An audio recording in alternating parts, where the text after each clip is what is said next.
Oke. Nah, kebetulan dia kan kami setiap hari Minggu jam 8 malam ini kan diskusi yang diberikan oleh Mas Wilanto dan siapa aja diskusi tentang masalah-masalah yang berkaitan dengan pertama kali itu tahsin, belajar tahsin dan juga terjemah. Lalu kemudian berkembang dan kebetulan saya lihat kok banyak masalah-masalah yang berkaitan dengan eh, penyakit hati. Waktu saya tanya bagaimana kalau kita diskusi mengenai penyakit hati, kebetulan Mas Suryanto sudah menulis gitu bukunya. Nah, beberapa buku telah dibuat oleh Mas Suryanto, judul-judulnya macam-macam saya itu dan sudah dijual di Amazon ya. Amazon dah.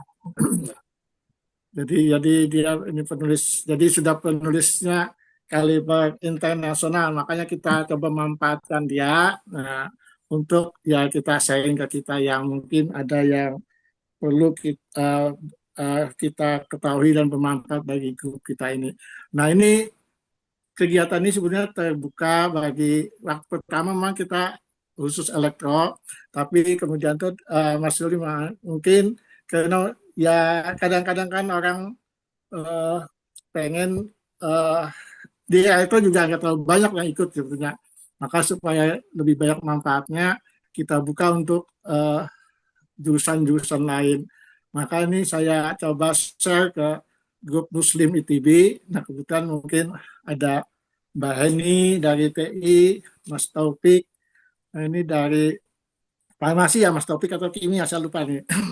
Itu yang hadir mungkin yang lain-lainnya ini kebetulan bekas grup-grup pengajian yang pernah saya ikutin dan juga ketemu mereka.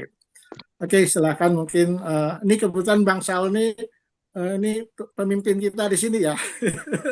Pemimpin grup dari awal dia yang merintis seperti Mas Yulianto, Bang Saul ini yang merintis grup-grup pengajian di lingkungan dari belajar bahasa sorab, nahu, walaupun banyak yang bisa, banyak yang lupa lagi, tapi paling enggak yang merintisnya Bang Saul dan kita berterima kasih ke Bang Saul karena selama mungkin tahunan sudah di Wah, karena tahunan menyediakan fasilitas juga Zoom yang bisa dipakai oleh kita semua gitu. Mungkin ada Sekarang, komentar dari Bang Saul? sekarang Mas Tony yang ini, yang aktif. Saya sendiri belum. Ini dan jarang-jarang sekali. Jadi sejak tahun 2022 itu bertahap Mas Tony yang sangat aktif. Saya masih pasif. Oke, ya karena mungkin Mas Saul kesibukan sebagai di kampus ya terlalu banyak kegiatan dan lain-lain. Mungkin kita untuk menghemat waktu kita mulai aja ya kita nggak lama mungkin sekitar 1 jam untuk hmm. uh, ya apa yang bisa kita share oleh Mas Yulianto dan kira mungkin bisa ditanyakan. Silakan Mas Yulianto. Assalamualaikum warahmatullahi wabarakatuh. Waalaikumsalam. Waalaikumsalam Ada warahmatullahi wabarakatuh. ada Pak Hudaya, Pak Udaya juga. Pak Taufik ya. Iya.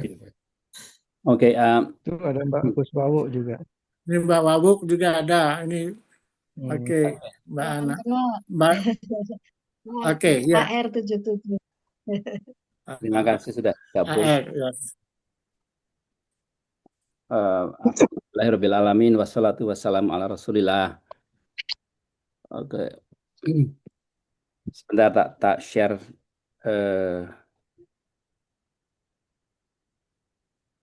Ini sebenarnya pengajian ini bukan saya sebagai guru ya. Kita semua murid semua nih.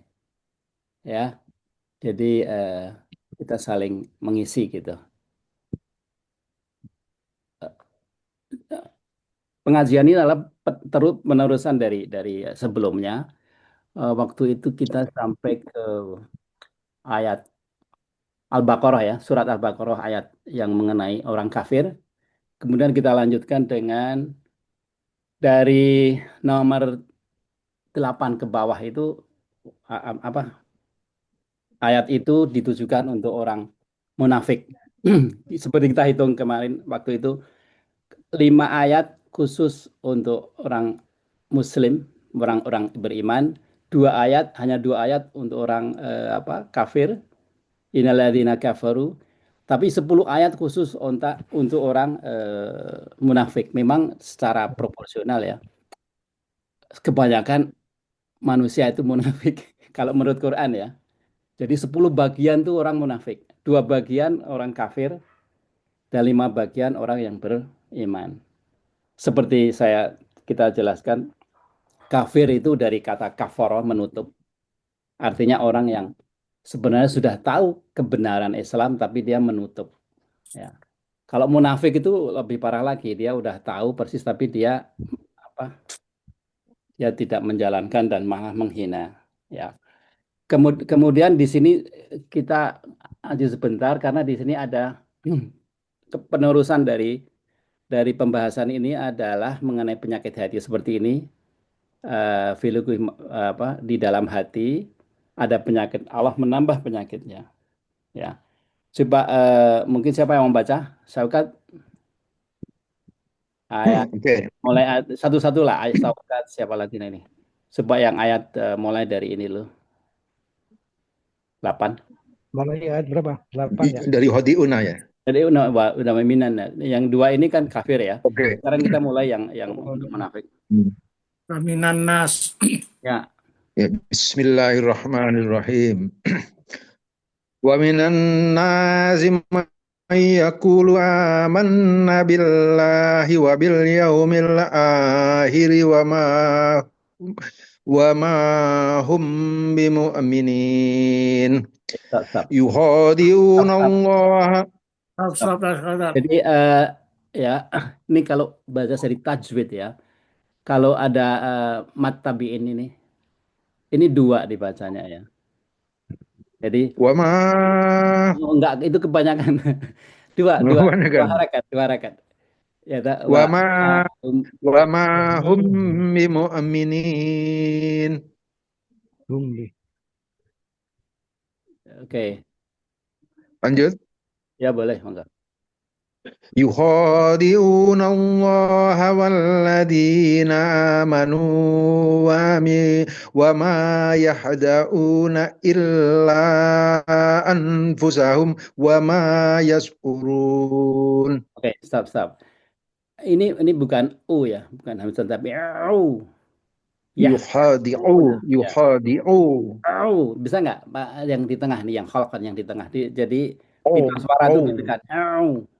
Kayak au, tapi nggak pakai hidung. Yukhadi'una. Ya harus latihan. Tapi ya diusahain benar karena kalau ini hamzah beda artinya. Ya, jadi itu kalau minimal berusaha lah. Berusaha lah ya. Oke. Terusin yang terakhir nih. Ya. Oke.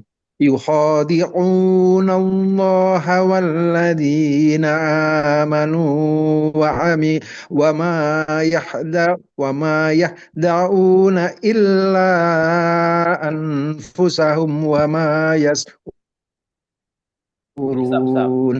Ini juga kalau di depannya ini ya, selain huruf khalqin, selain huruf ini dibacanya lebur, jadi kayak bukan anfusakum. Jadi nggak sampai nempel anfusakum, anfusahum gitu. Ila Ya, bukan ada tapi begitu mau berhenti masuk. Oke, terusin. Lanjut ya. Ya. Fi qulubihim maradun fazadahumullahu maradun walahum azabun alimun bima kanu yakdzibun. Yakdzibun. Jangan sampai yukdzibun. Ya, K itu hamas, jadi mengalir. Bima yak. K itu kalau mati juga dia bukan, karena untuk membedakan kaf ya. Jadi yak yak agak pecah gitu terakhir. Yak kayak ta itu juga Yak, harus yak yak, yak yak. itu ya. Hams. Hmm. Oke, dari sini ya di ayat di sini ya fi qulubihim maradun, di dalam hatinya ada penyakit, fazadahumullahu marad. Jadi Allah menambah penyakit itu. Artinya kita jaga itu hati kita itu. Hati-hati karena Allah tuh nggak suka kalau kita itu ada penyakit. Ya, kayak kayak kayak kalau penyakit yang fisik itu kayak penyakit gula itu dibiarkan itu bisa bikin orang buta segala macam kan. Ya, seperti itu juga penyakit hati.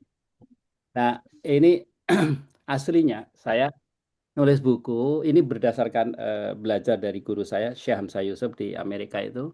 Tapi dia pakai buku dari Imam Maulud yang membahas 25 penyakit hati. Itu dia lahir tahun 1884. Itu dipakai oleh semua ulama di sini karena komplit dan bagus gitu ya dalam bahasa Arab. Eh, intinya bahwa hati kayak otak gitu ya. Kita bergerak, kita ngomong ini kan dikontrol otak ya. Ya toh? Hati itu mengontrol moral kita, mengontrol kelakuan kita, behavior kita, conduct kita. Jadi kalau kayak otak, kalau otak sakit ya kita nggak keruan, nggak bisa kontrol. Hati juga begitu. Kebanyakan dari kita, dari manusia ya, itu tidak memperhatikan penyakit hati, spiritual, ya, saya sebut spiritual disease, artinya bukan penyakit hati yang secara medis, tapi secara fisik.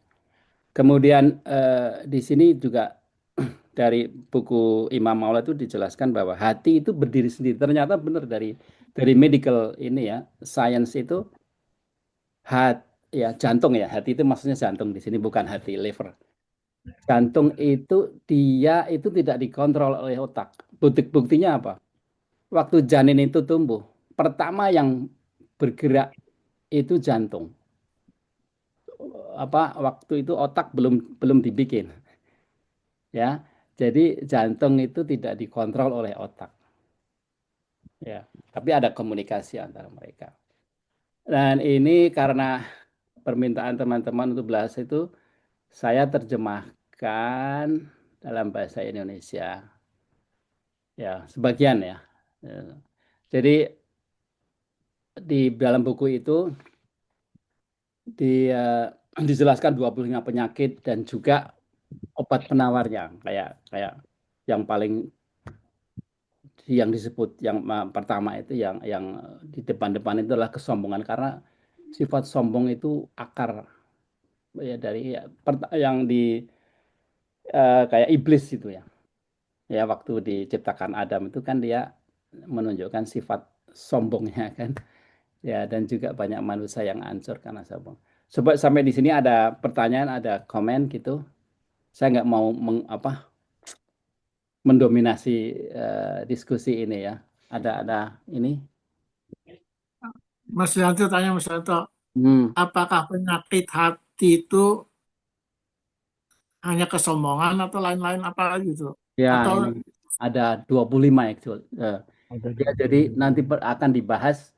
Pertama adalah dari buku itu ya saya ikuti. Dari itu apakah apa definisi hati sehat itu ya kenapa perlu gitu ya. Kemudian kita akan membahas akar dari penyebab penyakit itu. Kemudian disebutkan dari pertama itu penyakit hati itu adalah cinta dunia yang berlebihan. Kemudian kedua kesombongan, kebencian, kedengkian, penipuan, bla bla bla sampai 25 itu dibahas secara detail. Makanya oke, makasih. ya untuk 1 jam ini kita nggak bisa semuanya. Kita nggak berlomba dengan waktu ya. Seperti saya sebutkan bahwa di dalam Islam itu dianjurkan quality ya bukan kuantitinya ya. Kita sedikit tapi mantap itu lebih bagus daripada banyak tapi dangkal gitu. Jadi kita bahas sedikit. Makanya saya selalu lemparkan apa namanya kalau ada pendapat atau yang lain-lain sebagainya. Oke. Satu pertanyaan, Yul. Allah itu selalu mengampuni makhluknya jika dia berdoa dengan benar dan taubat. Betul? Mhm. Ya. Iblis itu kan makhluk. Adakah iblis itu tobat sehingga dosa warisan dari si iblis pertama yang sombong saat Nabi Adam Aha. itu tidak menurun ke keturunan iblis yang lain gitu. Adakah Allah menerima taubatnya iblis? Oke, kalau di Quran kan nggak disebutkan dia tobat kan? Ya kalau kan dua makhluk itu Adam sama iblis itu bikin salah kan dua-duanya. Ya toh? Tapi Ya, responsnya Adam dia minta ampun, ya toh? Kalau diceritain sampai 40 tahun sujud ya. Dia minta ampun, tapi kalau iblis justru malah apa malah dia nantang kan. Aku akan goda manusia. Jadi nggak di situ nggak ada ceritanya iblis itu Taubat. tobat. Tapi disebutkan juga iblis itu adalah bagian dari jin kan di Quran. Kalau kita ngomong ya, ya. jin secara keseluruhan itu ada yang Muslim ada. Ada kan surat jin yang menyebutkan bahwa jin-jin itu juga dengerin Quran. Jin itu juga mengamalkan mengajarkan Quran. Ya iblis itu ya kayak manusia itu ada jenis iblisnya kan, orang yang jahat yang itu. Ya begitu. Kalau kalau kita ngomong oh, apa Fir'aun tuh pernah tobat nggak juga kan? Jadi jenis jin yang jahat itu namanya iblis gitu. Coba ada komentar dari teman Ya. yang ini. Mau nanya boleh nggak? Enggak, enggak. Oh, boleh. Tapi saya nggak buka videonya ya. Saya mau nanya ya. Kadang-kadang eh, orang yang udah hijrah, orang yang banyak ngaji, yang soleh, terus pelan-pelan secara bertahap kadang-kadang dia merasa lebih tahu, Hmm, lebih baik, hmm, paling benar. hmm. Apakah itu kesombongan juga ya? Gimana itu menghindari hal seperti itu tanpa sadar itu seperti penyakit yang merayap ke hati bahwa kita merasa lebih baik dari orang lain. Ya, Kita lebih tahu, terus suka secara nggak sadar menjustifikasi orang gitu. ya ada. Di sini coba kita lihat mana. Ada tuh. Eh, deh, deh, deh, deh. Ya, sa- ada mengejar popularitas. Ya ada. Ini lengkap kok. Nanti sampai di situ. Ya, ya memang yang ya namanya kayak iblis itu kan sebenarnya sebelum diciptakan Adam kan iblis itu di alam sana itu kan dia termasuk kayak profesornya itu kan. Ya toh, dia dianggap pinter gitu. Tapi setelah Adam diturunkan lebih pinter dia jealous gitu. Di dunia ini juga orang yang begitu terkenal jadi terus jadi sombong segala macam. Ya itu makanya sangat penting kita tahu penyakit-penyakit hati kayak kayak dokter itu kan kayak kita sakit tuh ke dokter kita tanya dokter yang lebih tahu soal penyakit dikasih obatnya. Kalau kalau hati ini eh, masalahnya nggak ada dokter ya yang ini. Tapi di dalam buku ini dianjurkan bahwa kita itu sering konsultasi dengan orang yang berilmu ya, yang berilmu yang berilmu dalam soal agama ya. Ya, saya sendiri banyak berguru sampai ke guru dari Amerika, dari mana-mana itu saya berguru karena penting kita untuk mengambil manfaat dari orang-orang yang pintar itu. Ya, ya kayak kita datang ke dokter konsultasi gitulah. Oke. Yul, mungkin file Anda ini perlu juga di-sharing ke beliau-beliau yang baru-baru ini, baru gabung mungkin. Sudah di-sharing kok, sudah saya sharing juga. Oh, sudah ya? Oh ya, oke. Ya, Tinggal dibaca aja nanti semuanya. nanti dalam pembahasan ini juga saya akan berhenti kan jadi di videonya bisa dibaca gitu. Karena kalau kalau dibahas secara detail kan nggak akan bisa ya. Coba sampai di sini ada pertanyaan lagi nggak? Oke, Tadi Mbak ini pertanyaannya udah kayak terjawab apa enggak? mungkin nggak bisa tuntas ya. Nanti nanti karena Mbak ini Iya. dalam pertanyaan dalam, jadi mungkin akan eh, akan dikupas dari beberapa diskusi di dalam sini dari Oke, 25. silakan lanjut. Ini Apa bukan. apa tidak apa tidak begini, Pak Yul? Eh, Kalau tadi dibilang bahwa fisikal itu diabetes itu mother of disease ya. Kalau Mhm. kena diabetes semua kena. Dalam spiritual atau emosional itu kesombongan itu diabetesnya fisik kalau menurut saya. Dengan Oh, kesombongan itu 25 itu semua tercakup gitu, yang you tulis itu. Karena dengan sombong dia bisa riak, dia bisa meremehkan orang, dia bisa membenarkan dirinya sendiri, dia mengacuhkan orang di bawah tingkatannya, dia menjilat seorang yang di atas. Itu semua karena kesombongan kan. Akses. Jadi ini menurut saya mudah-mudahan ya ada yang bisa membenarkan atau meluruskan. Kesombongan adalah diabetesnya spiritual ya. Karena apa? Iblis diusir dari sorga karena kesombongan.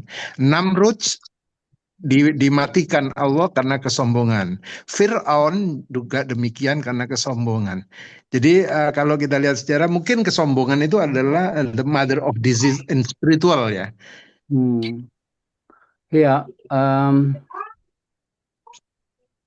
kalau menurut Imam Maulid itu akar segala penyakit adalah cinta berlebihan terhadap hal-hal yang bersifat yang duniawi, Dunia.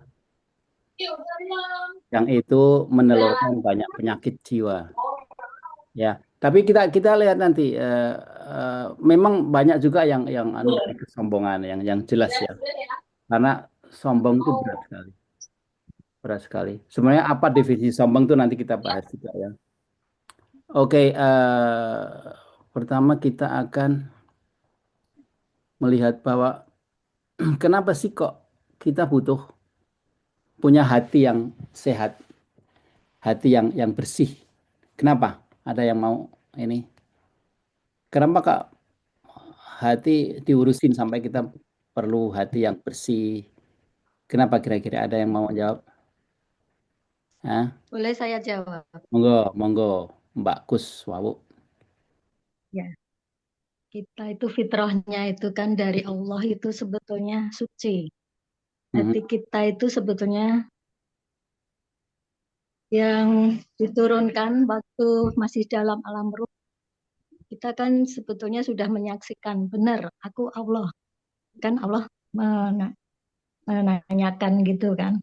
Mhm. Nanti jadi kita sebelum diturunkan ke dunia, masuk ke apa, di- jadi dalam berupa janin sebelumnya itu di alam ruh itu sebetulnya kita itu suci, makanya kita sebetulnya kembalinya misalkan bisa suci seperti seperti Mhm.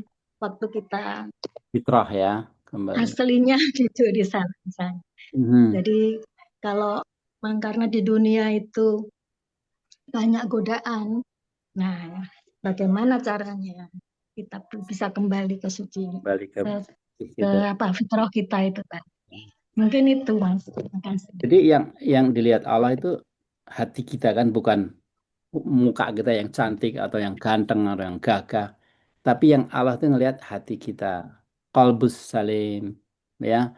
Dan yang uniknya hati itu hanya Allah yang tahu. Malaikat juga nggak tahu loh isi hati kita. Kalau kita ngasih uang, 1 juta ke orang itu, kita nggak, malaikat tuh nggak tahu niat kita. Mau pengen jadi lurah atau mau ikhlas gitu, malaikat nggak tahu, hanya Allah yang tahu hati. Jadi dan itu nanti yang akan berhadapan dengan Allah. Makanya jaga hati itu. Di sini ya, di sini isinya dari Imam Maulid di sini yang bait satu, yaitu bahwa jagalah hatimu karena semua bersumber dari hati, semua bersumber dari hati. Ya seperti Mbak Kus tadi ngomong, asal mula kita memang fitrah ya, dari yang suci. Terus logikanya adalah seperti tadi saya sebutkan pertama bahwa otak kita itu secara fisik mengontrol ya. Kita ngomong segala macam. Hati itu sebenarnya ngontrol juga, tapi ngontrol apa eh, behavior, ya kelakuan, moral segala macam dikontrol oleh hati. Jadi Tingkah laku. ya tingkah laku. Kalau hati jelek, semua jadi jelek. Ya kan ada nanti di bawah itu Rasulullah SAW kan ada hadisnya kan bahwa ada segumpal ya, hati itu maksudnya kalau hati itu jelek semuanya jelek. Ya kayak otak gitu, kalau otak jelek semuanya jelek kan. Oke, ada yang ini. Kemudian ini ya, di dalam buku saya itu saya juga sebutkan dari Buddha, dari Kristen, dari ini. Karena apa? Di sini ya, di Al-Quran ini kan disebutkan waladina yu'minuna bima unzila ilaika wa ma unzila min qablika. Jadi kita dianjurkan untuk belajar dari buku-buku sebelumnya, Eh, bukan dari ibadah ya, dari pendapat kayak misal ini saya masukkan dari Buddha segala macam. Saya hanya menunjukkan di buku saya bahwa hati dan penyakit hati itu sebenarnya universal, bukan hanya ke orang Islam aja. Ya, kebutuhan atau pentingnya punya hati yang bersih itu universal. Semua agama mengakui itu. Nah, jadi saya ambil beberapa dari Amsal, dari Sutta Nipata Buddha segala macam saya ambil. Tentu saja kita ngikuti Quran, tapi ternyata isinya juga mirip-mirip gitu.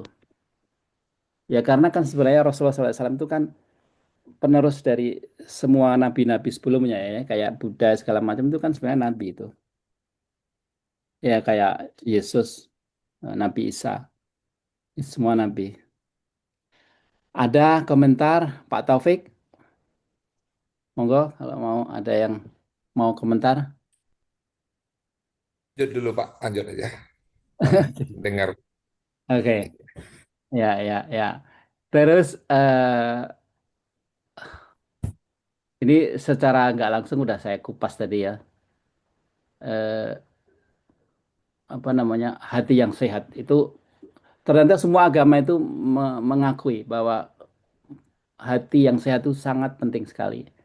Ya nanti kita bisa lihat, bisa dibaca lah. Ini saya berhenti di sini ya. Eh, tapi sebenarnya orang yang percaya kepada Allah dan hari akhir itu dia secara otomatis dia ingin hatinya bersih karena percaya Allah dan hari akhir itu kan artinya kita harus siap-siap untuk ketemu Allah kan. Ya, kita ketemu presiden aja nggak berani kan pakai kaos oblong, kayak celana pendek itu nggak kan. Pasti rapi itu pakai minyak wangi segala macam. Ya, sekarang kita bayangkan kita mau ketemu Allah nih dan semua orang satu-satu, oh, Furat dan satu-satu itu ketemu Allah sendiri-sendiri. Ya seperti Mbak Kus tadi bilang bahwa waktu diciptakan juga ketemu sendiri-sendiri kan. Nanti juga waktu itu di akhirat sana ketemu sendiri-sendiri untuk mempertanggungjawabkan perbuatan kita di dunia. Ya. Dan yang dilihat oleh Allah itu adalah hati kita. Ya, kita bayangkan kalau kita datang ke Allah, hati kita belepotan yang penuh kesombongan, penuh dengki segala macam. Bagaimana ya, sikap kita nanti di sana? Ya, itu adalah mengenai pentingnya punya hati yang sehat. Ya, ini saya berhentiin di sini supaya nanti di video bisa dibaca.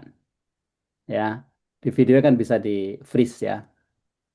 Yang lain masih bahasa Inggris. Sekarang akar penyebabnya tadi si Saukat eh, tanya tadi ya. Jadi kepuasan diri membutakan jiwa. Sedangkan coba Pak Tony bisa baca ini, kelihatan nggak? Yang ini ya, Ya ini bahasa Arab ini. ringkasan dari akar penyebab. Mas Luha itu ya. Ya, jangan baca Arabnya, lah. Ini bahasa Indonesianya aja nih. akar penyebab. Kepuasan diri membutakan jiwa, sedangkan kebajikan bermula dari kesadaran akan kekurangannya. Jalan hidup seseorang mengikuti sahabat-sahabatnya. Maka orang bijak selalu mencari lingkungan orang-orang berilmu, karena ilmu menghidupkan hati sebagaimana hujan menghidupkan tanah yang gersang. Ya. Jadi itu dianjurkan bahwa kita itu sering, di Quran juga disebutkan kan, lebih baik kita sering dekat dengan orang yang berilmu, yang soleh, ya ta?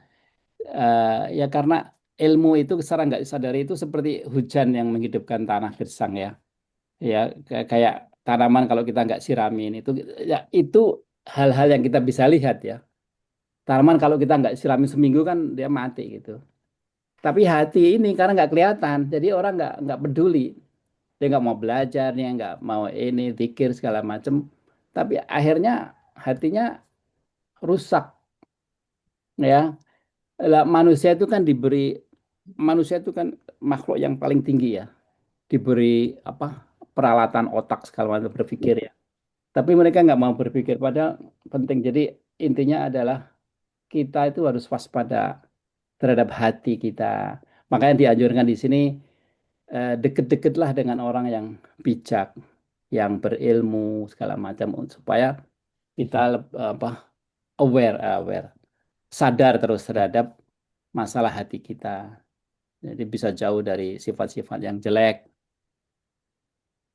Kalau di Quran disebutkan bahwa apakah kehidupan dunia ini selain permainan dan senda gurau kan, kalau Al-Quran melihat hidup di dunia ini kayak senda gurau.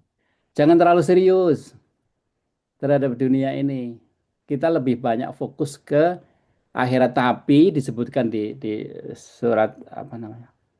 Di juz 20 itu bahwa jangan lupa kehidupan duniamu gitu ya. Tapi diingatkan bahwa kehidupan dunia itu jangan ngoyo, jangan terlalu ini. Semua udah diatur. Jangan terlalu ngoyo. Ya. Eh apa namanya? Lebih fokus ke akhirat, dan akhirat itu representatifnya adalah hati. Ada komentar, ada ini usul apa?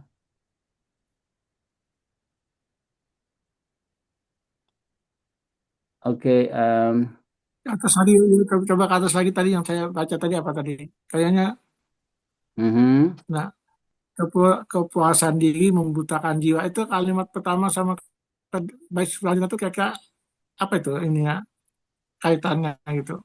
ya dianjurkan makanya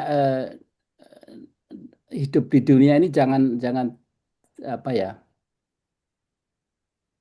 jangan menjadi tujuan Yang utama kita. Jadi puas sekali. ya monggo apa, monggo Pak. Jadi Jangan kalau mudah kita puas. berpuas diri itu membutakan jiwa. Apa itu? Iya, kepuasan diri membutakan jiwa. Apa namanya? Kepuasan dalam hal dunia ya. Jadi orang yang fokus ke apa hubud dunia, yang cinta dunia ini, ya, semua dikaitkan dengan materi, itu membutakan jiwa, ya. Seperti kita lihat sekarang obat penawarnya. Seperti saya singgung sebelumnya. Kalau kita bayangkan apa namanya spinning wheel, apa ya, roda berputar itu kan. Kalau kita berada di jauh dari titik tengah, itu kan apa namanya muternya kenceng gitu ya. Kalau di tengah, di hub di tengahnya itu eh, relatif stabil. Ya, hati juga begitu. Kalau jauh dari Allah, ya itu hati itu goncang.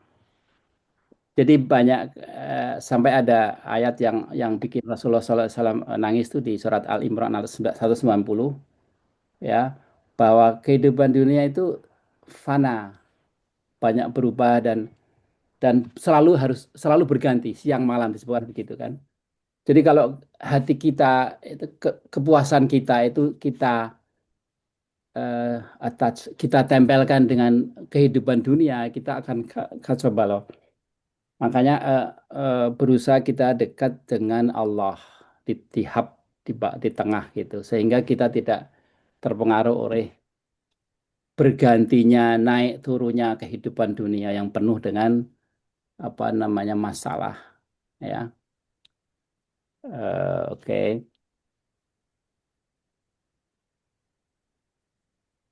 Masih ada waktu nggak kita?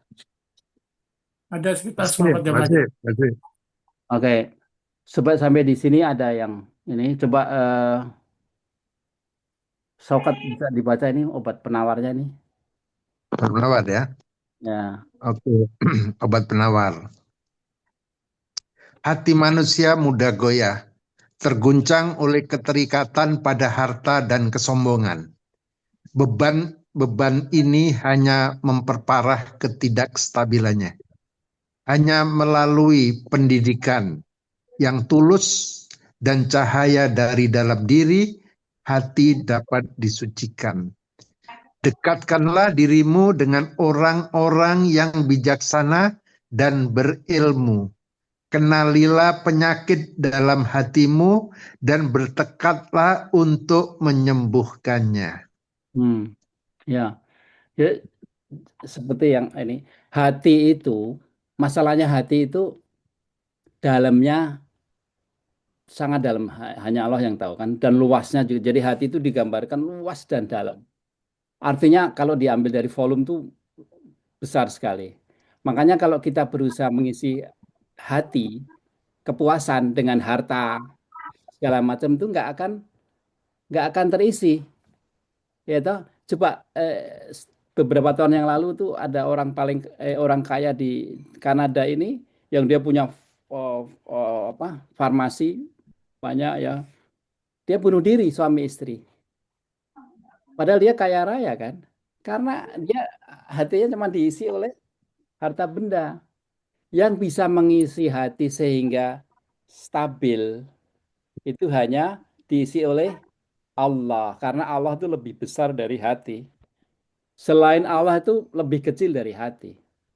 Coba kalau kalau kita ITB ya, kalau suatu barang yang kosong ya, dikasih barang sedikit itu kan enggak stabil ya.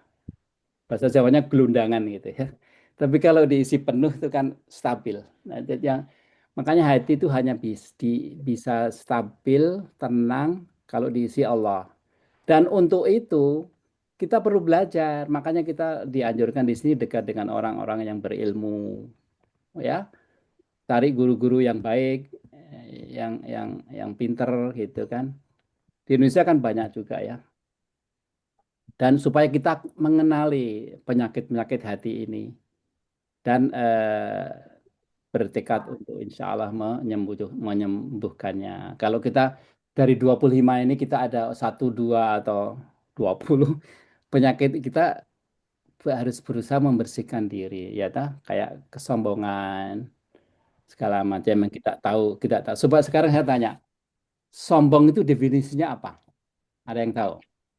Nanti ada dibahas di sini, tapi sebelumnya itu ada yang punya pendapat nggak? Apa sih kalau kita ngomong sombong itu apa sih? Ada? Menganggap diri sendiri lebih daripada orang lain. Oke, ada lagi? Kamsiar? Atau Ana? Mungkin dari saya gengsi yang terlalu tinggi bisa juga ya. Gengsi terlalu Menyebabkan tinggi. sombong. Oke. Jadi Apalagi? seperti Iblis kan juga gengsi, jadi nggak mau menyembah kepada Adam waktu itu, bersujud kepada Adam. Oke, gengsi terlalu tinggi. Yoyon? Ini salah satu kesombongan mungkin dia ignore terhadap pendapat orang lain. Gitu. Ignore pendapat orang lain. Oke. Apalagi? Siapa lagi? Orisa, Pak Orisa? Orisa Pak apa? Ibu kalau nggak salah itu. Orisa. Oke. Baru. Siapa lagi? Kalau nggak salah apa? Oh Riza, ini, silakan Mbak ini Mas Riza. Kalau ada komentar ditanya tadi. Ini memang ada yang datang-datang belum disapa, ada Mas Riza, Mas oh ini Ashar, ada Nasruddin juga nih. Mas Yuta, Mas Sudin. Nasruddin. Alright. Jadi Ada Quraisy kalau nggak salah itu, Quraisy. ya sombong ya kalau menurut Rasulullah SAW itu sombong itu ada dua sifat dari sombong itu. Kita loncat ya. Sombong itu menolak kebenaran dan merendahkan manusia. Itu sombong. Jadi kalau ada kebenaran dia kalau nggak sesuai dengan dirinya dia tolak. Walaupun jelas-jelas itu kita lihat sekarang ini ada politis yang terkenal yang punya kualitas seperti itu kan. Suka merendahkan manusia, ngenyek bahasa Jawanya ngenyek ya. Dan kebenaran itu dipilih-pilih ya. Kalau dari dari golongannya dia beneran. Itu sombong ya. Paling mengerikan memang kalau kita ngomong nanti soal kesombongan itu. Oke, mungkin kita sampai di sini. Kita diskusi terbuka deh soal ini sebelum kita masuk ke 25 nanti minggu depan secara lebih dalam. Monggo kita buka apa yang mau dibahas mengenai ini. Atau saya teruskan ya. Eh, Jadi memang benar tadi si Saukat ngomong Bapak, sombong itu apa ya? Sesuatu yang paling berbahaya kalau di sini bukan disebut sebagai apa root cause-nya ya, tapi paling berbahaya karena dia menolak kebenaran dan merendahkan manusia, merendahkan orang lain. Ya, lawan dari itu apa? Orang yang menerima kebenaran walaupun dari siapa saja, bukan ya, bukan melihat siapa yang bawa kebenaran. Kemudian dengan orang lain tuh Quran mengajari kan dengan kalau kita dengan manusia itu husna, kita apa namanya sopan. Allah sendiri memberi contoh kan, Raufur Rahim. Allah tuh sama manusia itu sopan sekali. Kalau dia dari bahasa di Quran tuh halus sekali. Ya, eh, kayak contohnya ya, kayak soal di wudhu tuh ya, apa namanya yang membatalkan wudhu itu disebutkan kan kalau kamu datang dari toilet dan menyentuh perempuan, kamu wudhu lagi, ya. Tapi bukan berarti kita dari cuci tangan di kamar mandi kemudian harus wudhu, enggak. Kalau apa di Quran tuh halus sekali sebenarnya. Jadi datang dari itu artinya kita buang air besar. Menyentuh wanita artinya kita apa bersetubuh gitu ya maksudnya. Jadi artinya banyak sekali di Quran itu bahasanya halus karena Allah itu Ra'ufur Rahim. Allah itu sebenarnya sangat halus terhadap manusia ini.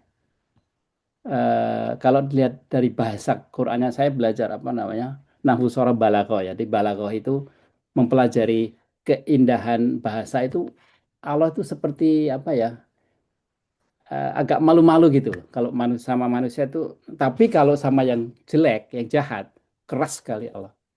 Tapi sama orang yang baik itu Allah sangat Raufur Rahim, sangat halus bahasanya dari ini segala macam gitu. Bayangkan nanti kita datang ketemu Allah, kita ugal-ugalan yang amburadul gitu, bagaimana coba di depan Allah yang ini. Dan lagi juga surga itu diciptakan suci. Jadi perbedaan antara surga dan apa yang di bumi ini. Kalau di bumi ini kan dibuatnya dari evolusi ya, dari perubahan-perubahan gitu ya. Kalau surga itu disebutkan dibikin oleh Allah langsung, didesain langsung. Ngerti ya? Kalau di dunia yang kita lihat ini Allah kun fayakun. Kun itu artinya perintah, kun amr, fi'il amr. Fa maka yakun. Yakun itu apa namanya? Continuous, artinya berproses. Tapi bedanya dengan apa? Surga itu sesuatu yang dibikin Allah langsung. Bil waidai. Jadi dengan tangannya, kalau disebutkan dengan tangannya itu maksudnya langsung didesain Allah. Jadi begitu luar biasanya surga itu dan sangat bersih ya. Jadi apa kita mengharapkan hati yang belepotan itu bisa dimasukkan dalam suatu yang sangat bersih dan mulia? Nggak bisa kan? Jadi ingat aja begitu, kalau pengen masuk surga itu syarat pertama adalah hati harus bersih. Qalbus salim, ya disebutkan di Quran juga. Itu doanya, kepinginnya Nabi Ibrahim yang kita tahu Nabi Ibrahim, dia itu masih pengen juga mempunyai hati yang bersih. Bayangkan tarafnya Nabi Ibrahim masih pengen hati yang bersih. Ngerti ya? Artinya apa namanya, untuk mempunyai hati yang bersih itu sebenarnya achievement yang luar biasa dan harus ngotot ya.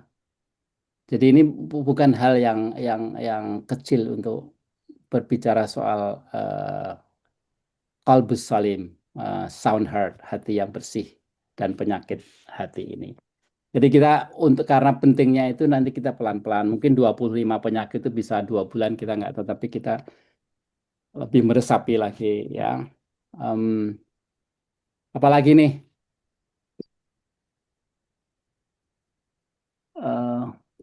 ada mau Oke, pertanyaan silakan yang mau tanya silakan itu yang khususnya yang di Mas luar ini Hudaya nih, Mas Hudaya biasa Kang Hudaya nih, mungkin bisa tanya.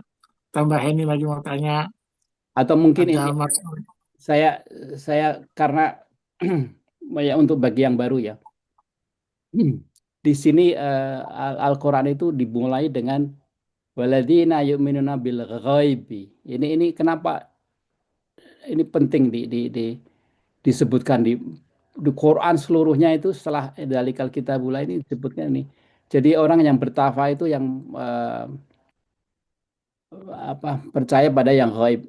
Coba ada yang mau ini, yang mungkin Saukat masih ingat, Saukat mana hilang ya? Oke, jadi waladina yu'minuna bil ghaib itu seperti ini. Kalau orang melihat sesuatu rumah ya dari lubang kunci, dia hanya melihat sebagian, toh. Ya, toh. Banyak sekali. Kenapa begitu? Karena di dunia ini kita ngelihat dunia ini ya, ngelihat benda-benda seperti ini segala macam itu sebenarnya kalau dilihat dari frekuensinya itu cuma 400 nano, ya, kecil sekali. Banyak sekali apa namanya secara sains ya kita nggak bisa lihat ya toh. Di atas infrared ya toh, apa namanya kan matching bini yang ya merah sehingga segala macam di luar itu kita nggak bisa lihat padahal ada itu, tapi kita nggak bisa lihat. Itu seperti kita tuh melihat dunia ini lewat lubang kunci, melihat alam semesta ini banyak sekali hal-hal di luar itu. Coba kalau kita ngintip rumah kemudian dibuka pintu yang besar, kita bisa melihat istana yang luar biasa. Makanya aladina yu'minu bil ghaib itu penting sekali, artinya bahwa kita diajarkan untuk percaya yang gaib, yang di luar yang kita bisa sadari, dan itu diberitahunya di Quran dan hadis dan segala macam itu. Hal-hal yang gaib. Dan kita diharapkan kita percaya itu.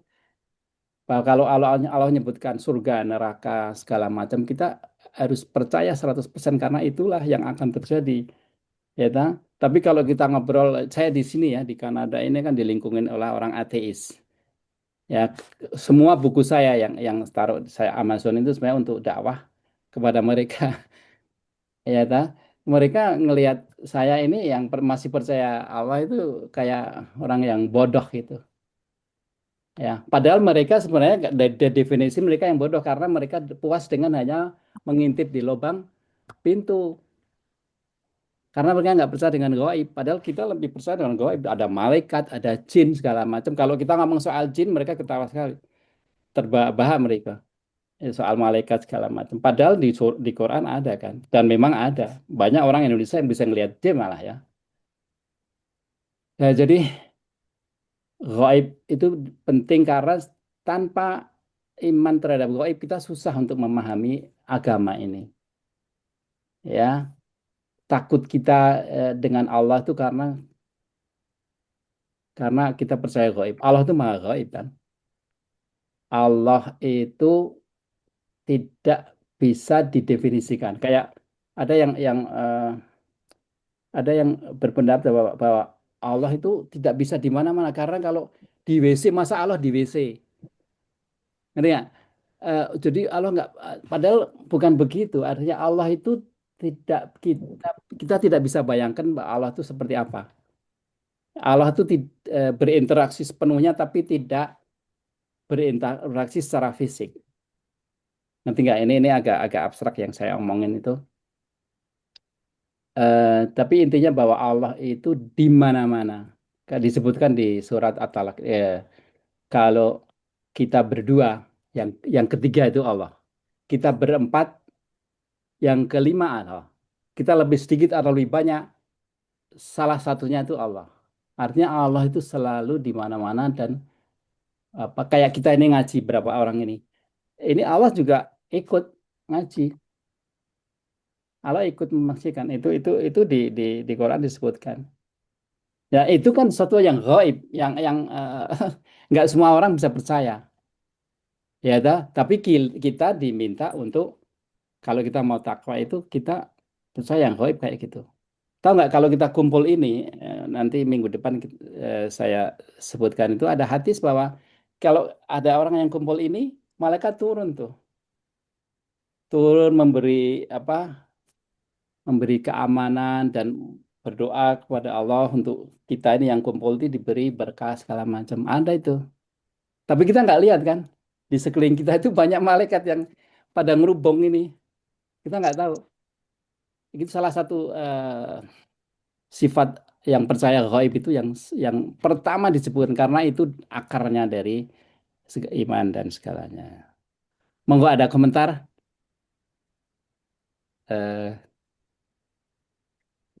Oke. Kalau nggak ada, Ya, Yoyon, ya. boleh. Ya, ini meneruskan yang tadi itu kan beriman kepada yang gaib, kemudian menjalankan sholat, melaksanakan sholat dan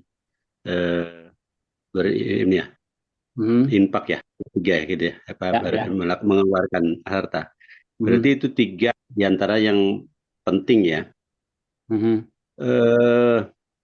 Tapi di Al-Quran itu masalah sholat itu tidak detail ya, hanya disebut-sebutkan aja. Wa amilis sholat, tawasobil haq, jadi apa mah? Orang yang beriman itu sholat itu banyak disebutkan, tetapi tidak detail pelaksanaannya seperti apa gitu loh. Aqimus sholat wa atuz zakat. Ya banyak ya betul seperti itu, Bang. Ya banyak pokoknya disebutin, tapi tidak ada detail. Detailnya itu kan di hadis ya, kalau nggak salah ya. Jadi itu memang memberikan keleluasaan atau gimana itu? Maksudnya pelaksanaan itu tidak terlalu fix gitu ya. Kalau begitu ya, kelihatannya sih ini. Tapi kan sangat penting, maksud saya itu tadi kan beriman kepada yang gaib itu, kemudian wa milus solihat, gitu, melaksanakan sholat dan kok mati ya. Dirikan sholat, hakimus sholat, zakat. Oke. Hakimus sholat, ya kan tiga itu diantara yang ayat itu ya. Ayat sebelum nanti ayat berikutnya beda lah. Tapi ayat 3 itu yang penting kelihatannya, ya kan? Seperti itu gimana Yul, menurut Yul? Ya pertanyaannya ini penting sekali kan, harus saya address nih. Jadi kalau kita syahadat itu apa kita? Asyhadu an la ilaha illallah wa asyhadu anna Muhammadar Rasulullah. Itu harus dua. Kenapa? Kita tidak hanya bersaksi bahwa, tapi juga Al-Qurannya. apa? Karena apa? Quran itu perlu dicontohkan. Jadi kita harus percaya Nabi Muhammad SAW juga. Artinya Ya. kita harus percaya kalau kita mengikuti agama Islam ini bukunya Quran, dan Quran itu seperti undang-undang dasar. Oh, Quran ini bukan buku rumusan, bukan buku resep yang detail gitu. Quran itu panduan ya, acuan. Dia nggak bayangkan kalau Quran itu harus detail semua kayak sholat dijelaskan rukuk, sujud segala macam. Walaupun masih dijelaskan ya, tapi Quran bukan untuk itu. Yang detailnya bukan hanya tulisan, ucapan, gerakan juga semuanya itu, makanya diturunkan Rasulullah SAW yang terakhir. Makanya hanya Nabi Muhammad SAW yang pengikutnya itu nulis semua gerakannya, ucapannya, bahkan diamnya pun ditulis ya. Itu karena Rasulullah SAW itu adalah contoh bagaimana melaksanakan Quran. Ya kalau disebutkan waladina yu'minuna bima yang aqimus shalah, mendirikan sholat itu terus bukan kita ngarang sendiri terus berdiri sholat, enggak. Harus seperti apa yang lakukan oleh Nabi. Ya karena apa? Kita nggak tahu rahasia sholat itu. Kenapa subuh 2 rakaat? Ya, kenapa zuhur 4 ya segala macam itu semua udah diatur Allah dan kita nggak tahu rahasia di situ. Maka paling aman adalah kita mengikuti hadis ya sunnah segala macam. Kalau kita ngarang sendiri bahaya itu, kayak sebenarnya kalau sholat tuh nggak pakai Al-Fatihah nggak sah segala macam. Terus kita ngarang sendiri. Kenapa sih? Kalau saya kulhu aja deh. Nggak bisa kayak gitu. Ya makanya selalu disebutkan bahwa syahadat itu asyhadu an la ilaha illallah wa asyhadu anna Muhammadar Rasulullah. Jadi kita mengakui bahwa Allah itu Rasul, artinya utusan, artinya yang merepresentatif, yang mewakili apa yang seharusnya kita kerjakan dalam mengamalkan Quran itu. Ya, tapi pertanyaan ini bagus sekali. Jadi artinya seperti siam ya, sodako, segala semuanya ada aturannya kan. Seperti Rasulullah waktu ada yang nanya, Rasul, saya berapa harus bayar zakat? Waktu itu kan kalau zakat itu kan ada hasil panen gitu ya. Rasulullah bagi itu 40, dibagikan di ponto-ponto gitu 40 kan. Terus diambil satu bagian. Ini yang untuk zakat. Artinya 1/40 kan 2,5%. Ya itu jadi Rasulullah ngasih tahu, coba kalau sekarang ngobrol sama orang Kristen kan mereka ngomong 10% ya. Zakat tuh. Kalau kita 2,5, kenapa? Karena Rasulullah yang menjelaskan itu. Ya, itu pentingnya kita belajar dengan orang yang berilmu. Ya.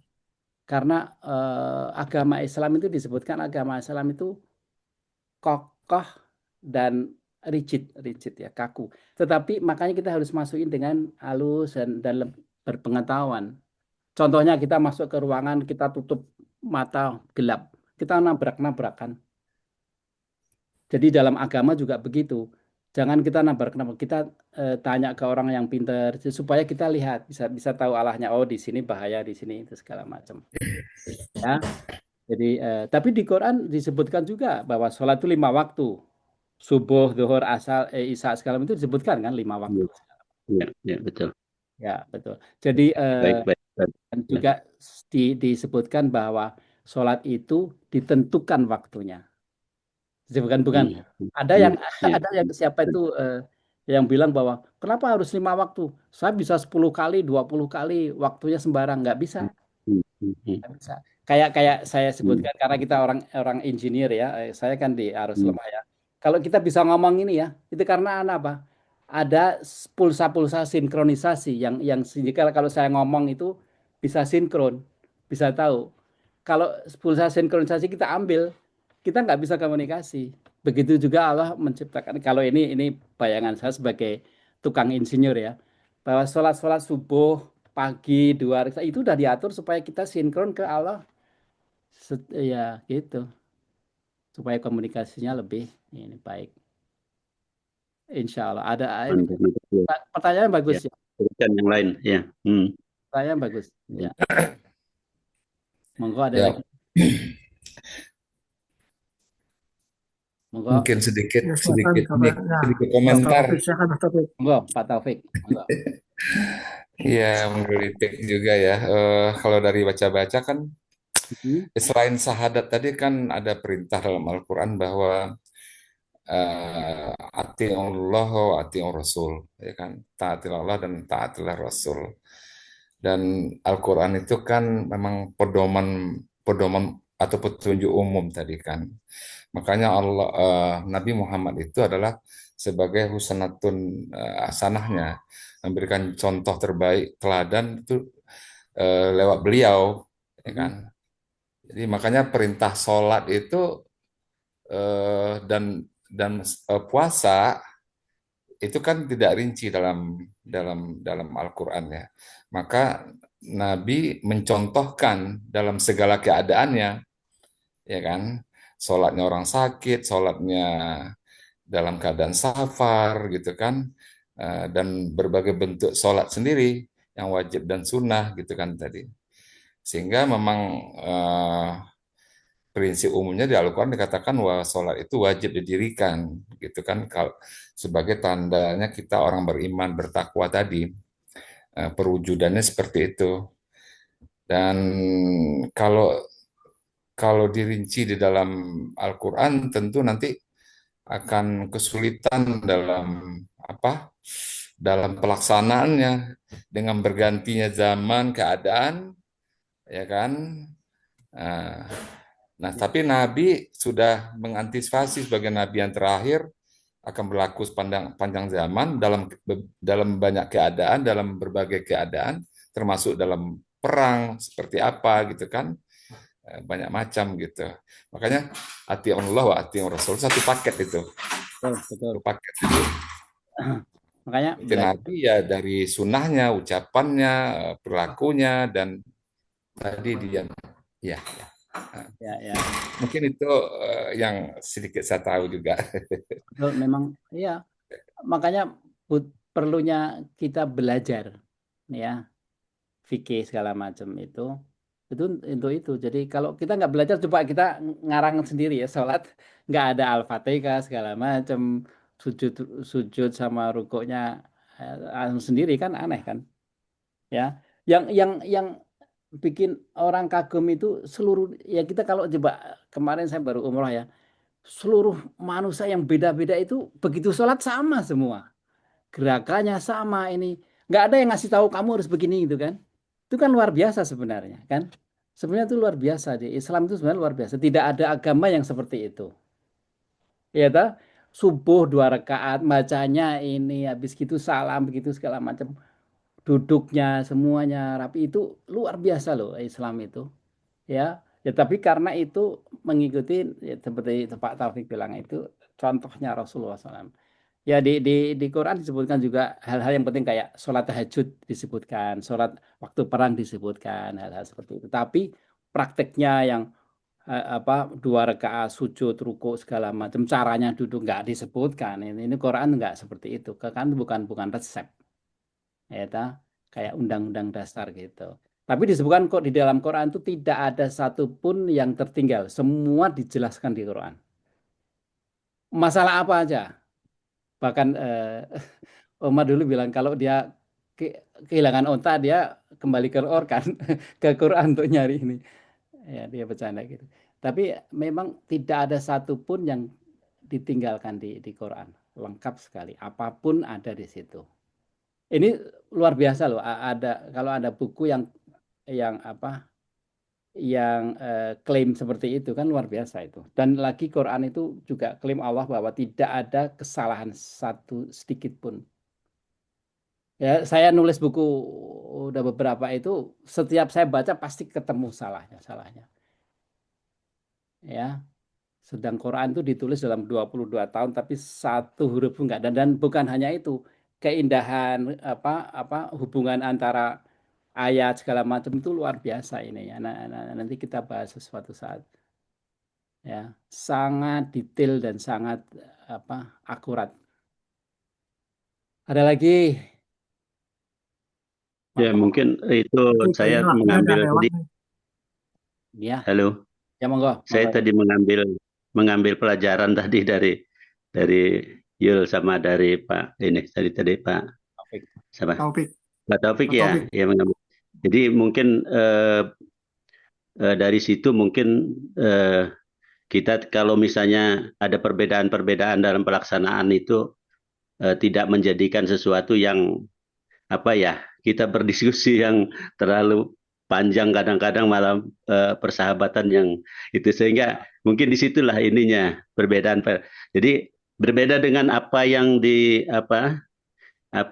ditulis di dalam Al-Quran, misalnya tidak boleh makan babi gitu.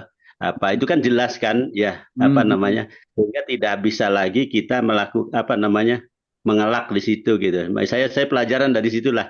Jadi makanya saya mungkin yang masalah salat itu banyak kan ada sedikit-sedikit perbedaan lah, tapi kebanyakannya sama lah. Banyakannya sama, tapi ya sedikit. Artinya perbedaan-perbedaan itu tidak menjadikan kita menjadi terpecah belah gitu loh, maksud saya mungkin itu ya. Berarti saya ngambil pelajaran dari situ, boleh nggak seperti itu? Ya. Kecuali kayak saya punya teman di sini yang dari Iran tuh agama Syiah ya. Mereka itu teman saya datang ke rumah saya tuh sholat sampai berkali-kali. Saya tanya, loh kenapa? Dia kumpulin seminggu. Kalau kita kan sehari 5 waktu ya. Kalau dia bisa itu seminggu nggak sholat, ya gabung dia di rumah saya ini. Saya kan ada musola gitu, kok lama banget. Saya tanya apa? Wah ini saya nggak sholat seminggu, jadi gabung seminggu sampai 1,5 jam. Itu Baginya itu ya. Sehari-harinya kan dia yang kita 5 waktu dia jadi 3 waktu kan? Ya seperti itu ya, benar dia bilang gitu. Ada asar digabung. Ya, jadi ya, seperti itu. Saya nggak tahu kalau yang saya tahu dari hadis Nabi itu nggak kayak gitu. Di Quran juga disebutkan kan 5 waktu. Ada tuh di Quran, ya toh. Salat fajar, salat zuhur, asar itu kayak Nabi Sulaiman itu kan Nabi Sulaiman itu kan lupa sholat asar itu disebutkan ya, karena dia seneng main sama kuda sampai dia terus tobat sampai lumpuh segala. Ya, kalau ekstrim kayak Syiah itu udah beda lah. Tapi nggak perlu kita kelahi, kita nggak perlu kelahi lah. Nggak tahu itu kan Allah yang bisa menjadi hakim. Judge ini salah, ini benar, ini masuk surga neraka itu cuman Allah, bukan kita. Makanya kalau sampai kita kelahi, wow, kamu kafir, kamu masuk neraka, itu bahaya. Rasulullah SAW itu nggak suka orang yang gitu. Ya tak? Kita, wow, kamu kafir, kamu ini nggak boleh. Kamu mau. Ya, di antara teman-teman kan ada juga yang baca Al-Quran aja seperti nggak bisa gitu loh. Tapi udah punya fatwa gitu loh, itu yang saya baru menyadari sekarang gitu. Jadi saya bilang ini teman-teman ini baca Al-Quran aja masih belepotan, apalagi berfatwa gitu loh. Tapi gini Jul, saya ke hal lain Jul. Saya tadi kembali kepada yang pertama itu. Aladina yuminuna bil goib ya.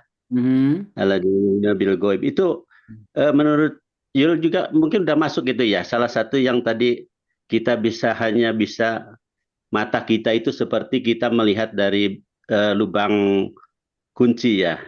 Itu kan salah satu juga bahwa kita sebetulnya tidak boleh sombong di situ gitu loh. Ya.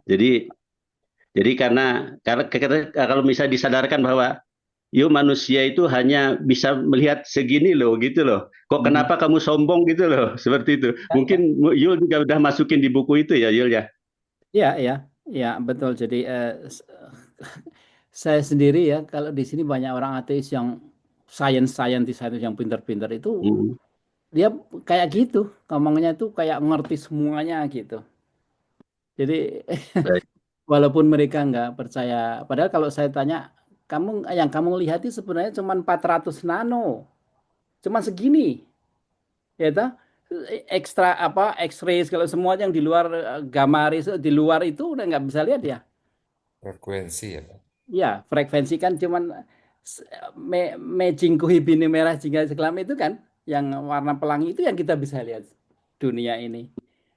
Ya, kayak makhluk lain bisa ngelihat yang lain, tapi kita cuma sebatas itu. Kayak gitu kok bisa sombong, nggak malah bisa menentukan bahwa cuman ini kenyataan dunia itu, realitas dunia cuman ini enggak. Ya, apa kalau kita ngomong soal jin ketawa mereka. Kamu masih percaya jin? Padahal jin itu di Quran juga ada suratnya kan. Siapa yang pernah lihat jin pernah ada di sini, Bapak Ibu? Saya sendiri pernah lihat. Saya sendiri pernah lihat. Waktu saya sholat malam itu, waktu di Indonesia, itu ada apa namanya? Kalau di Indonesia namanya gendruwo ya, gede itu. Duduk di depan saya itu kakinya itu kayak ninggul langit. Kakinya berbulu-bulu. Saya lihat sendiri itu. Dan saya tahu itu karena apa? Begitu dia masuk ke kamar ibu saya, dia godain ibu saya, ngeliatin gitu. Jadi kayak ini. Ibu saya cerita kan waktu saya sebelum ini cerita, ibu saya udah cerita bahwa tadi ada ini. Jadi persis saya bilang, ada itu jin. Saya pernah lihat sendiri. Ya, Tapi itu Yul, saya pernah baca di surat Al-Jin itu ya, bahwa di surat di situ halo, monggo. ini Iya, ya. putus ya. Ya. Di surat Al-Jin itu dikatakan bahwa tidak ada yang bisa, manusia itu tidak ada yang bisa melihat jin gitu, kecuali nabi yang diberi fasilitas itu gitulah. Jadi ada ayatnya itu Jul. Masa ada? Ada. Banyak sekali teman saya yang bisa malah minta tolong jin. Banyak kan? Masa nggak ada? Iya, minta tolong beda Jul. Di situ juga ada. Di situ juga ada disebutkan bahwa banyak orang minta tolong, ada orang minta tolong kepada jin. Tetapi sekarang itu jinnya itu dulu kan di situ ngintip dari langit gitu loh ya. Bisa ngintip, sekarang udah ditembak sama meteor itu. Ada di surat Al-Jin itu. Jadi dulu tuh begitu. Dulu tuh jin tuh bisa mengintip istilahnya apa yang akan diturunkan oleh takdir itu bisa ngintip sehingga dia bisa ngasih tahu gitu sepertinya. Kalau di Al-Jin itu kayak seperti itu. Ya nanti kita lihat lagi, tapi itu maksud saya tuh itu menjadi sesuatu yang mungkin nanti kita lihat bersama-sama lah. Ya. Nanti tanya yang ahli jin deh. Kalau saya bukan. Iya, ya. Monggo, siapa? Saukat. Mau ngomong? Ya, kenapa? Ya enggak mau usul apa? Ngomong apa? Komen apa? Oh, ya. Ya, kita udah lewat. Tadi saya udah mau ngomong. Iya. Enggak, sebenarnya kebersihan hati ya, menurut saya ya. Allah itu kan memberikan hidayah kepada seseorang yang dicintai. Ya kan? Allah penilaian Allah bahwa manusia dicintai itu kan dari hati, kolbu ya. Bukan dari tampan segala macam. Artinya apa? Indikasi bahwa dia disayangi Tuhan, yaitu dia dapat hidayah.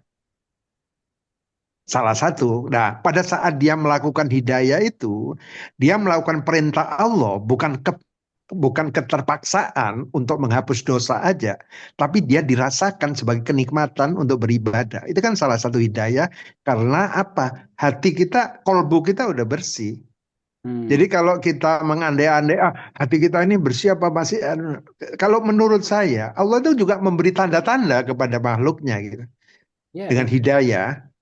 Maka kita itu melakukan ibadah itu bukan hanya penebus dosa, penghilang dosa, tapi kenikmatan, addicted. Putus kat. Oke. Ya, betul. Udah. Yang diomongin. Oke, kayaknya terputus nih. Ya. Yang diomongin Saukat itu disinggung di Quran waktu orang Badui datang ke Rasulullah SAW kan. Saya sudah beriman. Di Quran ada kan, terus dijawab Allah itu, kamu belum beriman, tapi kamu sudah Islam gitu ya. Jadi memang ada tingkatan gitu. Yang diomongin Saukat tadi itu tingkatan iman. Memang begitu. Tapi nggak salah orang yang sholat ini pengen tobat, pengen itu nggak salah. Tapi tingkat yang di atasnya adalah yang pengen mendapat ridha Allah. Itu tingkat yang tinggi iman gitu ya. Seperti itu. Jadi kalau kita bergaul, kita apalagi di Islam itu kita harus tahu siapa yang kita hadapi, di mana tingkat dia. Kita harus wise, harus bijaksana ya. Kalau kita lihat dia tingkatnya masih Islam, masih rendah-rendah, kita jangan muluk-muluk, nanti dia lari. Ya, kita lebih peka gitu. Jangan kita pukul rata, oh semua harus begini, semua harus begitu. Ya, kan di dalam Islam itu perbedaan pendapat, keragaman itu termasuk nikmat. Nggak harus semua sama, nggak harus semua hebat. Itu kan. Ya, di Quran juga disebutkan bahwa Allah tuh membuat kita berbeda-beda itu supaya saling service, saling memberi service. Ya, jadi yang diomongin sahabat tadi udah tingkat tinggi itu. Ya, nggak semua orang bisa begitu. Tapi tujuan kita memang ke situ. Tujuan kita tazkiyatun nafs, bersih hati kita. Dan itu adalah perjuangan lah ya. Membersihkan hati itu bukan usaha 1-2 kali. Itu perjuangan yang terus menerus. Begitu, insya Allah. Oke, kalau Iya, Pak Yul, ya boleh yang saya itu agak ini penasaran dengan yang tadi itu yang ada tadi itu yang ada statement kepuasan itu penyakit menutup diri atau apa ya, lupa saya tadi. ya menutup jiwa. Menutup jiwa ya. Itu sangat statement itu bagi saya sangat ini kayak tergugah gitu saya, jadi kayak sesuatu yang luar biasa gitu loh.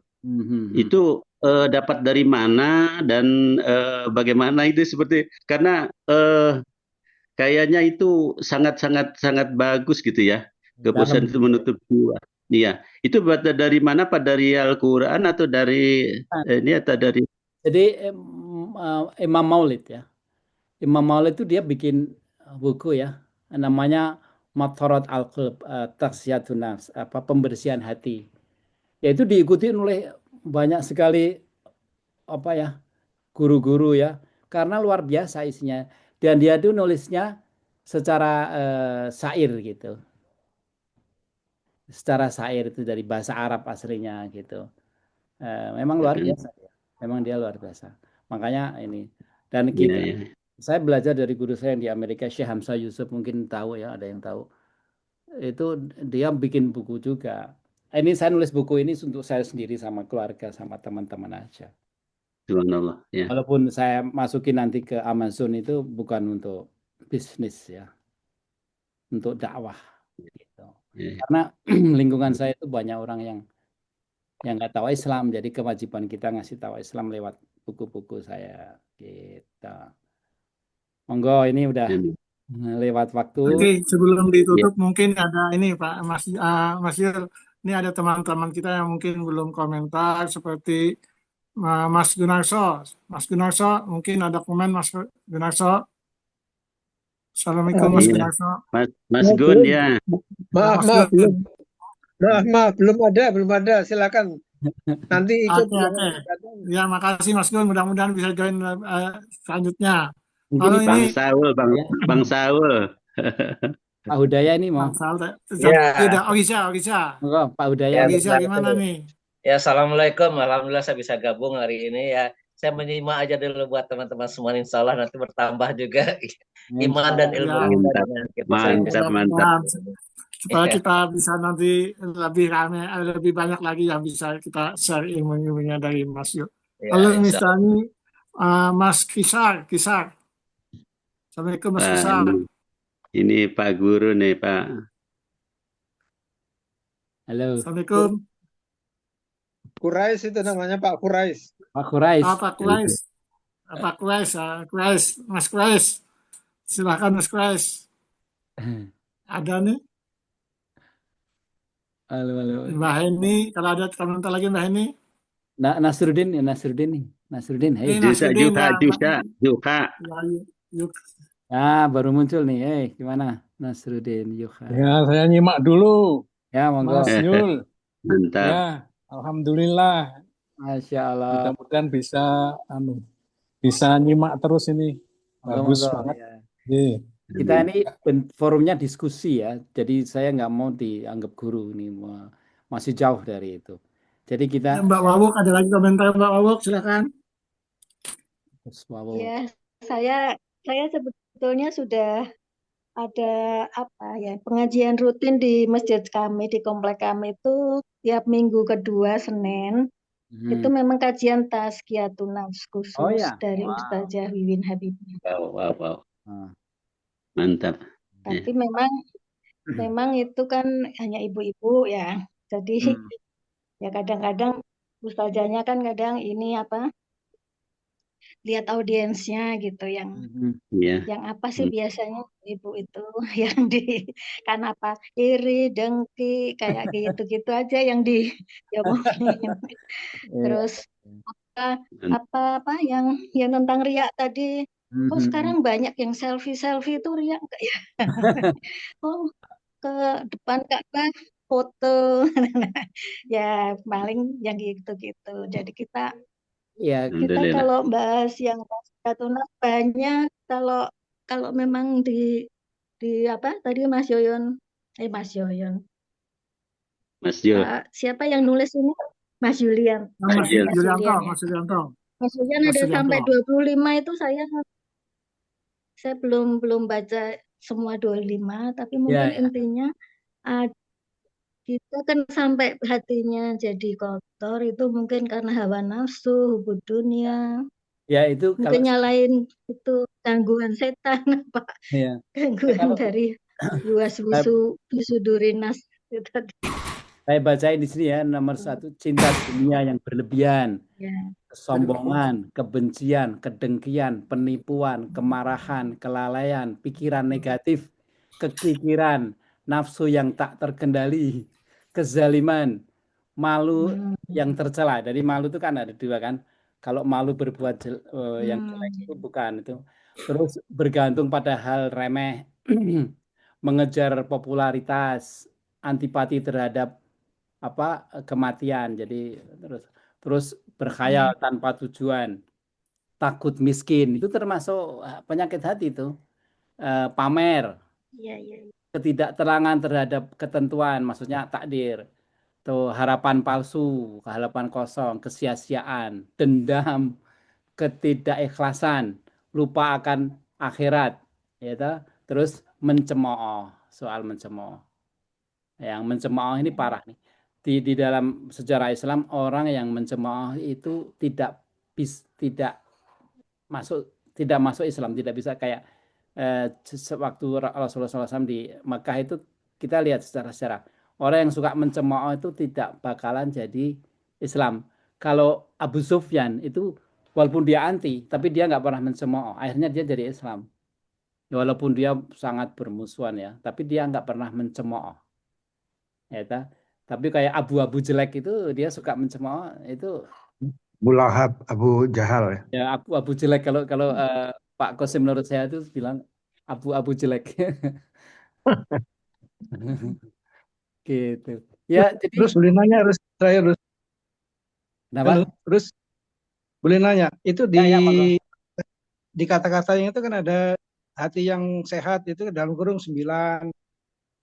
Oh ini halaman 11. Itu halaman apa itu halaman? Halaman buku saya. Oke. Ini ada Mas Udaya, ada on. Silakan Mas Udaya. Kang Udaya, gimana Kang Udaya? Ya, baik, terima kasih ya. Assalamualaikum warahmatullahi wabarakatuh. Waalaikumsalam warahmatullahi wabarakatuh. Jadi memang menarik sekali Mas Lianto nih, dari semua ini memang buntutnya adalah bagaimana kita menjadi seorang yang tawadhu. Ya, halo, enggak. Tuh ya, rendah hati ya. Terhadap sudah merasa rendah itu kan artinya kita yang merasa tidak ada apa-apanya, baik terhadap sesama manusia maupun apalagi di hadapan Allah tentunya ya. Mudah-mudahan dengan kita memahami ini semua, buntutnya apa? Kita akan mendapatkan cinta Allah, Insya Allah. Amin. Amin. Ya, ya. Allah ya. Dengan harapan kita semakin kita rendah hati dan kita mendapat cinta dan ridho dari Allah, itu sebenarnya kita harapkan. Saya senang sekali ini bahwa semua ini sebagai introspeksi bagi kita bahwa kita ini nggak ada apa-apanya sebenarnya kan. Kita suatu saat bisa jadi akan godaan syaitan. Betul. Dan Itu kan. dan Itu nggak bisa, kita nggak bisa merasa sombong bahwa saya sekali beriman. Kita nggak tahu, mungkin besok itu godaan syaitan itu kan yang kita khawatirkan sebenarnya itu. Syaitan itu loh, bagaimana dia berusaha untuk menyesatkan kita. Terus terang kalau saya pribadi itu saya takutkan bahwa kita merasa sudah menjalankan syariat, tapi kita nggak tahu suatu saat nanti, ya kan. Apalagi Mas Yulio itu udah ini kesombongan ini bisa jadi kita nggak sadar kan, nggak sadar kita semacam orang yang merasa yang paling bertakwa gitu ya. Padahal itu sebenarnya bisikan syaitan yang membuat kita merasa bangga lebih dari orang ya, betul sekali. Jadi memang lain, akhirnya membuat kita seperti tadi. Itu saya bagus sekali introspeksi bagi kita bahwa kita harus hati-hati dengan kesombongan yang bisa jadi kita nggak sadar, ya kan? Karena ada orang sudah berilmu, ya nggak taunya dia merasa ya sudah itu tadi, ya dia merasa lebih dari yang iya, habis sudah kalau kan, apalagi kita ini yang merasa ya. Saya bagus sekali ini Mas Ilianta bahwa ini sebagai suatu pegangan bagi kita, hati-hati dengan sifat-sifat penyakit hati ini kan. Kita nggak tahu nanti ke depan, mudah-mudahan kita yaitu husnul khatimah kan. Tapi kita nggak bisa sombong. Dan lagi ya, seperti tadi yang disebut. Iya, itu yang kalau saya jadi kecemasan, mudah-mudahan terjaga keimanan, ketakwaan sampai akhir hayat. Takut nih syaitan ini loh yang kita nggak pernah tahu cara dia menggoda kita itu kan dengan seolah-olah suatu kebaikan, padahal adalah suatu godaan yang membuat kita menjadi lupa. Itu aja sih. Saya bagus sekali nih Mas itu bahwa ini sebagai dasar bagi kita hati-hati, karena tetap syaitan itu sampai akhir hayat akan selalu menggoda keimanan kita, ketakwaan kita. Nah, kita tetap istiqomah ya, dan tawadu itu jadi ini membuat sebagai basic bagi kita memang bahwa dengan tawadu mudah-mudahan syaitan tidak, artinya kita sudah ada benteng barangkali ya. Mas Rianto sudah menggambarkan 25 penyakit hati ini harus kita ingat betul nih. Jangan sampai nanti dia lolos lewat yang kita nggak sadar kan, namanya syaitan kan. Pintar sekali kan menggoda kita. Terima kasih nih Mas Yulianta, saya pertama gabung tapi saya mengapresiasi sekali nih pertemuan kita hari ini. Kita diskusi kan, kita insya Allah bermanfaat buat kita semua ini Mas, dan juga teman-teman yang lain. Terima kasih. Assalamualaikum warahmatullahi wabarakatuh. Waalaikumsalam. Memang sekali kalau kita sampai dicintai Allah, tahu nggak? Kalau kita jalankan kemudian dicintai Allah itu luar biasa hidup kita di dunia. Putus-putus. Oke, kalau kita sampai mencapai tingkat yang dicintai Allah, yang seperti disebutkan Pak Hudayat tadi, itu kita bisa lihat hidup kita di dunia pun udah beda. Ya, Allah akan memuliakan, memudahkan semuanya. Maka sebenarnya ini bukan hal yang kecil ini. Ini 25 ini bukan hal yang kecil. Kita bisa menguasai ini dan menjaga hati kita akan dicintai oleh Allah, dan itu tingkat yang luar biasa nanti. Kita bisa rasakan di dunia, bukannya nanti akhirat, nanti di dunia kita bisa rasakan keindahan, kenikmatan hidup di dunia, apalagi insya Allah di akhirat. Begitu. Insya Allah kita lanjutkan ini ya. Sekali lagi untuk selesai semuanya ini bisa 2 bulan ini. Jadi sabar saja. Pelan-pelan kita cerna seperti pelan ya. Insya Allah. Pelan-pelan ya. Kalau nggak ada lagi, boleh usul nggak tentang waktunya? Yes, monggo. Waktunya tetap minggu malam atau ada jadwal yang bisa kosong lainnya? Sepakat, karena kita udah negosiasi itu jam 8 malam minggu itu ternyata hanya bisa itu yang. Kalau di sini saya jam 8 di sana malam, itu di sini pagi jam 9 pagi ya. Iya. Nah, tapi ada yang usul karena kalau jam 8 itu belum waktunya tidur. Kalau udah jam 10 udah pada tidur gitu kan. Jadi jam 8 fresh gitu. Iya. Iya. Ya sedikit-sedikit lah. Ya. Kalau di sini mau tidur malam, sana tidur siang ya Pak Yulian ya. Iya. Ya. Jadi ini Oke, Bang Saul, ada komentar Bang Saul? Atau lagi katanya ada anaknya datang nih, Bang Saul ke rumahnya, cucu. oh ya cucu ya, rame. Oke, Iya deh, sayangnya mungkin ya. Mungkin Iya. kalau ada lagi, kita tutup wabillahi taufik wal hidayah. Wassalamualaikum warahmatullahi wabarakatuh. Waalaikumsalam warahmatullahi wabarakatuh. terima Terima kasih kasih. kepada semua yang Terima telah kasih hadir. semuanya. Wassalamualaikum warahmatullahi Terima wabarakatuh. kasih semuanya. Wabarakatuh. Mohon izin. Assalamualaikum.